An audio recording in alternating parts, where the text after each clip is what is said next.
I never imagined that a simple home renovation would lead to an all-out war with my neighborhood HOA. But sometimes life throws you curveballs that turn into unexpected home runs. The morning my garage came crashing down, I was at work finalizing a major client proposal. The frantic call from my neighbor Ted jolted me out of my concentration. "Keith, you need to get home right now. There are bulldozers at your house." I nearly dropped my phone. "What are you talking about? I didn't schedule any work today. It's the HOA. Patricia Wilkins is here with some guys in hard hats and they're tearing down your garage. I tried to stop them, but they have some kind of paperwork." I grabbed my keys and raced out of the office, not bothering to explain to my boss. The 20-minute drive back to Oak Ridge Estates felt like hours.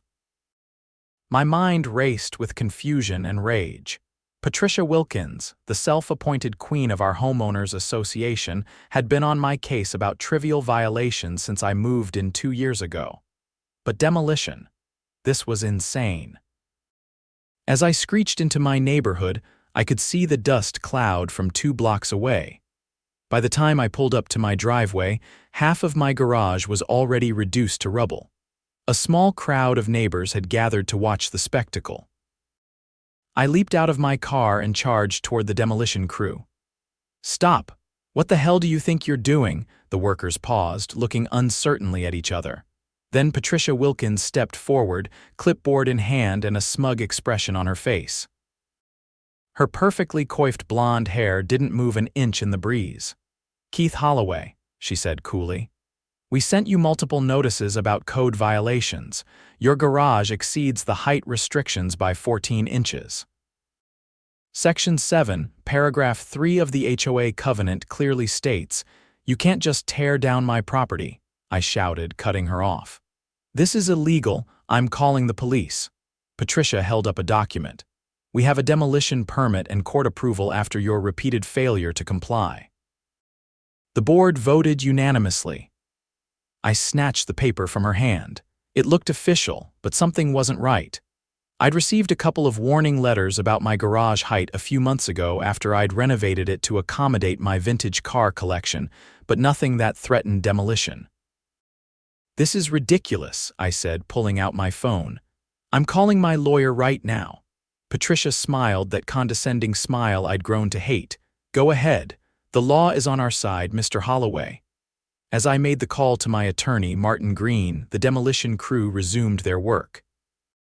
The sickening sound of breaking glass and splintering wood filled the air as my custom-built garage, a project I'd spent nearly $50,000 on, continued to be reduced to debris.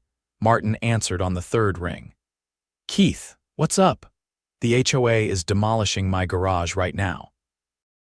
They claim they have legal authority, but I never received any final notice or court summons." "What? Tell them to stop immediately. They can't do that without proper procedure." I put the phone on speaker. "My attorney says you need to stop now." Patricia rolled her eyes and held up her clipboard again. "We followed all procedures, including sending certified mail on 3 separate occasions." Martin's voice came through clearly. "Miss Wilkins, is it? This is Martin Green, attorney at law. Unless you can produce evidence that my client was properly served with court documents and given appropriate time to appeal, what you're doing constitutes criminal destruction of private property." Patricia's confidence wavered slightly, but she stood her ground. "Our paperwork is in order. Your client has been in violation for months." By this point, almost the entire garage was demolished. My rare 1967 Mustang Shelby GT 500, my pride and joy that I'd spent years restoring, sat exposed to the elements, thankfully undamaged but surrounded by debris. "I'm coming over," Martin said. "Don't let them leave, Keith, and take photos of everything." I spent the next 45 minutes documenting the destruction while preventing the crew from taking away the debris. Patricia stayed at the scene, making calls and looking increasingly uncomfortable. When Martin arrived, he took one look at the demolition permit and shook his head. "This is for 743 Oak Lane. Keith's address is 743 Oak Avenue. You demolished the wrong property." Patricia's face went white. That's impossible. I verified the address myself. Martin held up the permit. It's right here in black and white. You didn't even get the right address on your paperwork. The demolition crew chief looked nervously between Patricia and Martin. Madam, you told us this was the right place. We followed your directions. Patricia's composure finally cracked. There must be some mistake. The violation notices were for this property. Maybe so, Martin said, but your demolition permit wasn't. You've just orchestrated the illegal destruction of my client's property. That's a serious offense. I couldn't believe what I was hearing. This nightmare had turned into a potential windfall. But as I surveyed the ruins of my garage and thought about the months of work ahead to rebuild, I felt more angry than victorious. The police arrived shortly after, called by both Martin and me. Officers took statements from everyone present, including several neighbors who confirmed they'd witnessed Patricia directing the demolition crew to my house. As the police were questioning Patricia, I pulled Martin aside. There's something else you should know. I led him to my home office and pulled out a folder of documents I'd been saving for a rainy day. When I bought this house, I discovered something interesting during the title search. Martin skimmed through the papers, his eyes widening. Are these legitimate? You own the street and community parking areas? I nodded.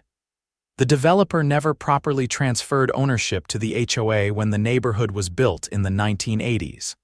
When the original development company went bankrupt, these parcels were sold separately at auction. I tracked down the owner and bought them last year as an investment. I was saving this information as leverage if the HOA ever got too power-hungry. Martin let out a low whistle. Well, they certainly crossed that line today. This changes everything. We returned outside where Patricia was still trying to explain herself to the police officers. Martin cleared his throat loudly. Officers, in addition to the illegal demolition, I'd like to inform Miss Wilkins that my client is the legal owner of Oak Ridge Drive and all community parking areas in the Oak Ridge Estates development. Patricia's head snapped in our direction. That's absurd. Those areas belong to the association. Martin handed the documents to the officers. The property records say otherwise. The HOA has been operating under the assumption that they control those areas, but they've never actually owned them. One of the officers, a sergeant named Rodriguez, reviewed the papers carefully. These appear to be in order, madam. If these documents are accurate, your HOA has no authority over these areas. Patricia's face cycled through several emotions: disbelief, anger, and finally fear. This is some kind of trick, she sputtered. No trick, I said, stepping forward. Just an oversight that no one bothered to check until now. Ironic how you've been so obsessed with 14 inches of height violation while missing something this significant. The following days were a flurry of activity. Martin filed a lawsuit against the HOA for illegal demolition, property damage, and emotional distress. The police investigation revealed that Patricia had indeed falsified the address on the demolition permit after becoming frustrated with what she called my stubborn refusal to comply. What surprised me most was learning that many of my neighbors had also suffered under Patricia's dictatorial leadership. Once word got out about my lawsuit and ownership of the common areas, people began sharing their stories. Emma Norris, who lived 3 doors down, had been fined $500 for planting unapproved rosebushes. Michael Torres had nearly lost his job after Patricia had his car towed from in front of his own house for being unsightly when it had a small dent in the bumper.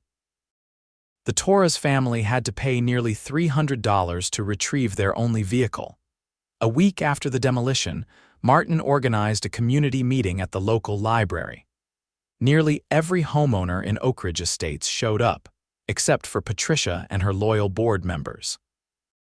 Keith has agreed to address the community about recent events, Martin announced to the packed room. I stood up, nervous about public speaking but determined to make my case. First, I want to thank everyone for coming. What happened to my garage was extreme, but I've learned it's just one example of how our HOA has been abusing its power. Heads nodded throughout the room. As you've heard, I legally own the streets and parking areas of our neighborhood. I didn't buy them to cause trouble, it was actually an investment opportunity that I stumbled upon. But now, I see it as a chance to fix a broken system. I outlined my proposal. I would transfer ownership of the common areas to a newly formed association, one with transparent rules, democratic processes, and reasonable enforcement. In exchange, the current HOA board would resign, and the community would support my legal action against them for the garage demolition. The response was overwhelming. People stood and applauded. Some even shared tearful stories of their own run-ins with Patricia and her rules. Ted, my neighbor who had called me the day of the demolition, approached me afterward. "You know Patricia won't go down without a fight." He was right. The next morning, I found a formal letter from the HOA's attorney threatening counteraction for fraudulent claims of ownership and inciting community discord. It was the desperate move of someone backed into a corner. Martin wasn't concerned. Their position is indefensible. They destroyed your property without proper authorization, and now they're discovering you hold legal leverage they never anticipated. 3 days later, we received word that Patricia had been arrested for falsifying official documents. The district attorney was taking the case seriously, especially after discovering this wasn't her first offense. Apparently, she'd been investigated 2 years earlier for similar actions at her previous residence in another HOA community. With Patricia facing criminal charges, the remaining board members quickly distanced themselves. Martin negotiated a settlement that included full compensation for my demolished garage, additional damages, and the immediate resignation of all current board members. Construction on my new garage began a month later. I decided to rebuild it exactly as before, including the additional 14 inches of height that had so offended Patricia. The irony wasn't lost on me that her crusade against my garage had ultimately led to her downfall. As promised, I worked with Martin to establish a new homeowners association with a clear charter emphasizing homeowner rights alongside responsibilities. I transferred ownership of the streets and parking areas to this new entity, with legal safeguards to prevent future abuses of power. The first meeting of the new Oak Ridge Estates Community Association was held in my backyard once my garage was completed. We grilled hamburgers, shared stories, and elected a diverse board that included longtime residents and newcomers alike. The atmosphere couldn't have been more different from the tense, rule-obsessed regime of Patricia Wilkins. Emma Norris, who was elected as the new association president, raised a toast to Keith, who lost a garage but saved a neighborhood. Everyone cheered, and for the first time since moving to Oak Ridge Estates, I felt like I was truly home. But the story doesn't end there. About 6 months after the new association was formed, I received an unexpected visitor. It was a young woman in a business suit who introduced herself as Jessica Wilkins, Patricia's daughter. "I wanted to apologize in person for what my mother did," she said, standing awkwardly on my doorstep. "She's getting the help she needs now, but that doesn't excuse her actions." I invited her in for coffee, curious about the woman who'd raised someone like Patricia. "Mom has always been controlling," Jessica explained as she stirred her coffee. "After Dad died, it got worse. She channeled all her grief and anxiety into rules and order. The HOA gave her a platform for that behavior." "I appreciate you coming by," I said. "How is she doing?" Jessica sighed. "She took a plea deal, probation, and community service, plus mandatory therapy. She's selling her house here and moving in with me in Seattle. I think a fresh start will be good for her." After Jessica left, I walked out to my newly rebuilt garage. The Shelby GT 500 gleamed under the lights, surrounded by my tools and memorabilia. The garage was exactly as I'd wanted it: spacious, functional, and yes, 14 inches taller than HOA regulations had specified. Life in Oak Ridge Estates transformed over the next year. Without the constant threat of fines and violation notices, people began personalizing their homes in tasteful ways.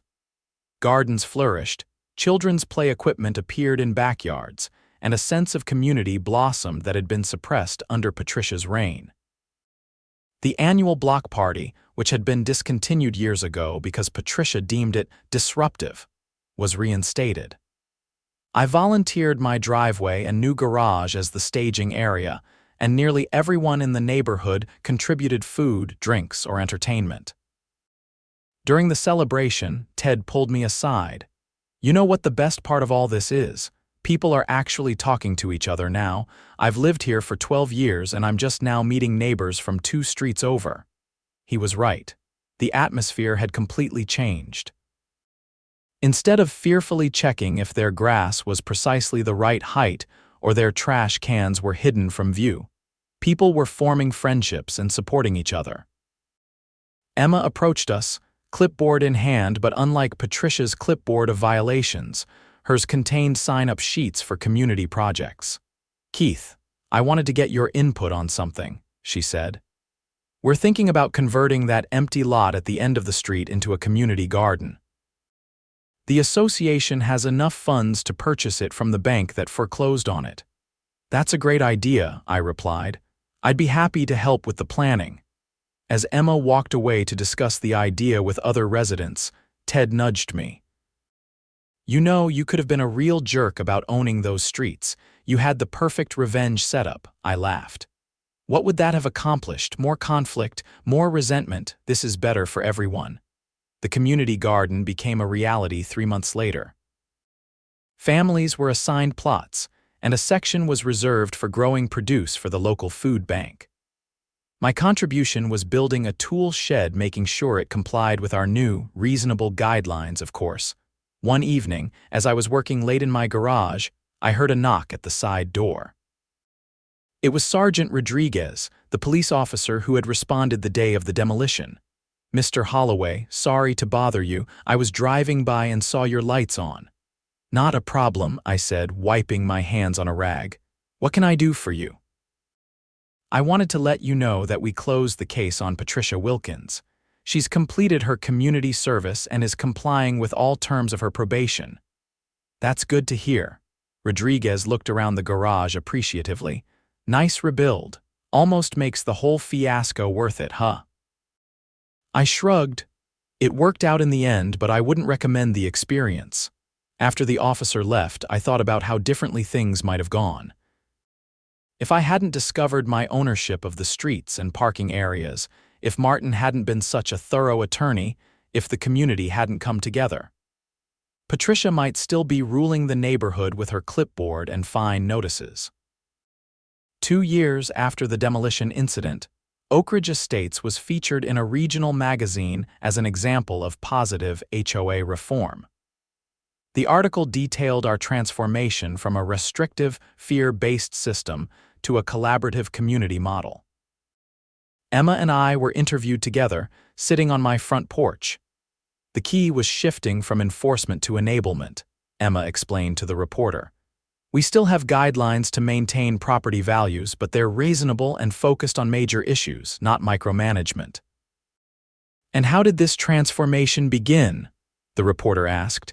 Emma glanced at me, and we both laughed. "Well, it's a long story that involves a demolished garage and some surprising property records." The reporter seemed particularly interested in the legal aspects of my ownership of the common areas. "Couldn't you have charged the HOA for using your property all those years?" "Technically, yes," I admitted, "but that would have just created more problems." This was about fixing a broken system, not profiting from it. After the article was published, we received inquiries from other HOA communities seeking advice on reform. Martin helped us develop a simple guide outlining the legal and practical steps for creating a more homeowner-friendly association. One particular success story came from Meadowbrook Gardens, a nearby development that had been struggling with their own version of Patricia. After implementing our model, They reported a 90% decrease in violation notices and a significant increase in community engagement. During all of this positive change, I kept working on my true passion: restoring classic cars. The new garage became not just a place to house my Shelby, but a workshop where I spent evenings and weekends bringing neglected vehicles back to life. I was deep into the restoration of a 1965 Corvette Stingray when Martin called with unexpected news. "Keith, you're not going to believe this. Patricia Wilkins is suing the HOA insurance company for failing to protect her from personal liability." I set down my wrench. What does that mean for us? Nothing directly. The settlement we reached is solid, but her case has revealed some interesting information. Apparently, she wasn't acting alone. The former HOA treasurer, Robert Fleming, was actually encouraging her aggressive enforcement because the fines were helping cover financial shortfalls. Financial shortfalls. The HOA had plenty of money in reserves. That's just it, they didn't. Fleming had been skimming funds for years. Patricia's lawsuit accidentally exposed his embezzlement. This revelation led to another investigation, another arrest, and another layer of corruption exposed.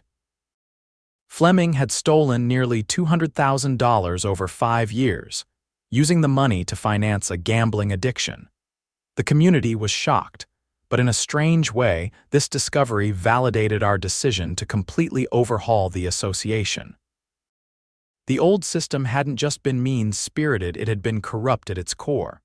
With Fleming's embezzlement exposed, our new association had to decide how to handle the financial aftermath. Insurance covered some of the losses, but we were still left with a significant shortfall for planned maintenance of common areas. I called an emergency meeting at my house to discuss options. To my surprise, instead of arguing over how to allocate the financial burden, neighbors began offering solutions. Michael Torres, a professional landscaper, volunteered his services to maintain the entrance areas. The Williams family, who owned a small construction company, offered to repair the community playground at cost. Others suggested fundraisers, skill sharing, and temporary dues increases. By the end of the evening, we had a comprehensive plan to address the shortfall without placing undue burden on any single homeowner. It was collaboration in action, something that would have been impossible under Patricia and Fleming's leadership. As the 3rd anniversary of the garage demolition approached, Emma suggested we commemorate it in a positive way. "It was a terrible day for you, but it ended up being the catalyst for real change. We should mark that somehow." We decided on a community improvement day, scheduled exactly 3 years after the incident. Everyone would contribute to projects around the neighborhood, planting trees, repainting faded curb numbers, fixing the wobbly fence around the retention pond. The day arrived with perfect weather and nearly 100% participation from the neighborhood. Even some former board members who had served under Patricia joined in, eager to demonstrate they weren't like their former leader. As I helped install new energy-efficient lighting along the community pathways, Ted worked beside me, reminiscing about the demolition day. "Remember how Patricia kept pointing at your garage and saying 14 inches too tall over and over?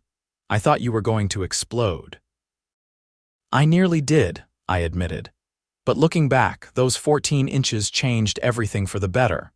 By sunset, the community had completed every project on our list. We gathered in the newly renovated community park for a barbecue. Emma stood on a picnic table to address the crowd.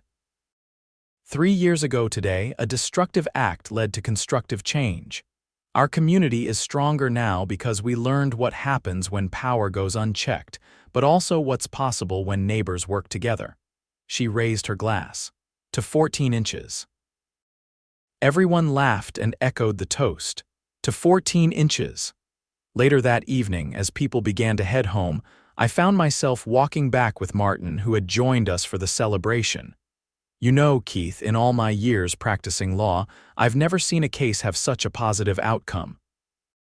"What do you mean?" Usually, situations like yours end in bitter legal battles that divide communities for years.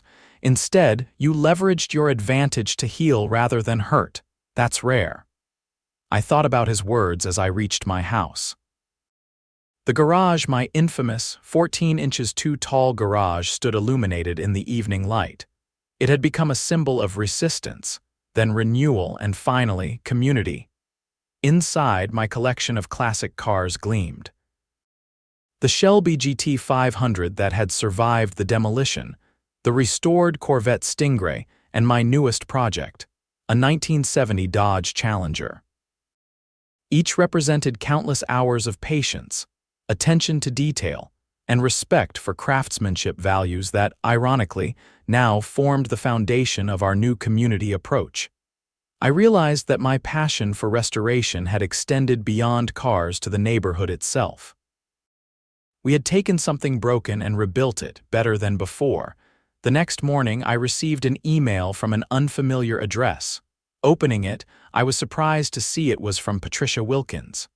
"Mr. Holloway," it began formally, "my therapy has encouraged me to make amends where possible. While I still believe in the importance of community standards, I recognize that my methods were destructive and ultimately harmful. My actions toward your property were inexcusable, regardless of any violations. I am sorry for the damage I caused, both to your garage and to the community trust. I have enclosed a personal check to contribute to your rebuilding costs, separate from the legal settlement. Patricia Wilkins." Attached was a scanned check for $10,000, a substantial sum that I knew must have represented significant sacrifice on her part. I sat with this unexpected development for several days, unsure how to respond. Finally, I wrote back, "Miss Wilkins, thank you for your note and your contribution. I accept your apology and appreciate the difficulty of reaching out. Rather than applying your check to my garage, which has already been rebuilt, I would like your permission to donate it to the Oak Ridge Estates Community Fund. This would help finance scholarships for neighborhood children and assistance for residents facing hardship programs the new association has established. Your contribution could help build something positive for the community you once led. Keith Holloway." Her response came quickly. "I would be honored. Thank you for your grace." That exchange brought a sense of closure I hadn't realized I needed. Patricia had been the villain in my story for so long that seeing her humanity, her capacity for remorse and growth, added a final healing element to the whole saga. 5 years after the demolition, Oak Ridge Estates had transformed completely. Property values had increased by 15%, significantly outperforming similar neighborhoods in the area. Our community-focused approach had attracted new families, creating a healthy mix of longtime residents and fresh perspectives. The former battleground of my driveway became the site of the annual classic car show I hosted, with proceeds benefiting the community fund. Patricia's check had been the first contribution to that fund, which now provided 3 college scholarships each year, and had helped several families through medical crises and job losses. On the 5th anniversary, I received another unexpected visitor, Jessica Wilkins again, this time with her mother in tow. Patricia looked older, humbler, but healthier than when I'd last seen her on that chaotic demolition day. "Mr. Holloway," she said formally, extending her hand. "Jessica thought it was important that I see what the community has become. Please call me Keith," I replied, shaking her hand. "Would you like to see the garage?" A flicker of embarrassment crossed her face, but she nodded. "I would." I led them through the garage, showing them not just the structure itself, but the community workshop it had become. Neighbors regularly used my tools for their own projects, and I taught basic car maintenance classes for teenagers. "It's not just about the height anymore, is it?" Patricia said quietly. "It never was," I replied. "You saw a violation of rules. I saw a space for passion and creativity." Patricia nodded slowly. "I've learned a lot about the difference between rules and principles. Rules without purpose become weapons." As they prepared to leave, Patricia paused at the door. The fund you established with my contribution, Jessica, tells me it's doing well. Very well, I confirmed. Would you like to see some of the thank you letters from the scholarship recipients? Her eyes brightened. I would like that very much. I retrieved the folder where I kept the letters and handed it to her. Take your time. These are copies. You can keep them if you'd like. Patricia and Jessica sat on my front porch reading through the letters while I gave them privacy. When they finished, Patricia's eyes were damp. Something good came from it all, she said, handing back the folder. That means a great deal. After they left, I walked around the neighborhood, greeting neighbors working in their yards or walking their dogs. The rigid uniformity that Patricia had enforced had given way to tasteful individuality. Gardens reflected their owners' personalities. Paint colors varied within a harmonious palette, and personal touches made each home distinctive while maintaining overall appeal. I ended my walk at the community garden, now in its 4th successful season. The plot reserved for the food bank had expanded to 3, and a small orchard of dwarf fruit trees lined the perimeter. A plaque near the entrance acknowledged all who had contributed to its creation, including Patricia Wilkins. Emma had insisted on including her name, saying, "Without her actions, none of this change would have happened." That evening, as I worked on the Challenger in my garage, I reflected on the strange journey that had brought us here. One woman's obsession with 14 inches of garage height had set in motion a chain of events that transformed an entire community. I ran my hand along the roof of my garage, thinking about those critical 14 inches that had started it all. In the grand scheme of things, such a small measurement, and yet it had made all the difference. The blueprints for my garage hung framed on the wall, a reminder of destruction and rebuilding. Next to them was a street map of Oak Ridge Estates, with the sections I had once owned highlighted the leverage that had helped force change when reason alone hadn't been enough. Both represented power of different kinds. The garage was personal power, my right to build what I wanted on my property within reason. The streets represented community power, the shared spaces we all used and needed to govern collectively. Finding the balance between these two types of power had been the key to healing our neighborhood. Personal freedom with community responsibility. Individual expression within a framework of mutual respect. As I closed up the garage for the night, I noticed a family walking by newcomers who had purchased the Thompson house down the street. Their daughter pointed at my garage. "That's the famous garage, Dad, the one from the article." The father laughed and waved when he saw me. "Sorry." We've been telling her the story of the neighborhood. "No problem," I called back. "It's a good story. Come by anytime if you want to hear it firsthand." And it was a good story not just because justice was served or because I eventually came out ahead, but because it showed how conflict can sometimes lead to unexpected growth and positive change. My 14-inch too-tall garage stood as a monument to standing up for what's right, to the power of community, and to the idea that sometimes the best revenge isn't revenge at all, it's building something better from the ruins.